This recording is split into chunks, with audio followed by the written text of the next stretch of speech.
তো হ্যালো বন্ধুরা, good morning. আজকে দেখছি আমি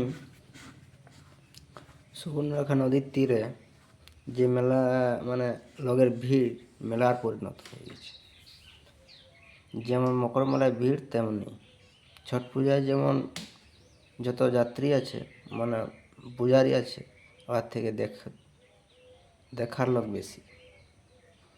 তো এটাকে ছট পূজার বলে ছট মেলা পরিণত করা যায়। তো যেমন মকর মেলায় ধীরে ধীরে মেলার ভিড় যেমন হয়, সেইভাবেই ছট মেলা পরিণত ধীরে ধীরে হয়ে যাবে।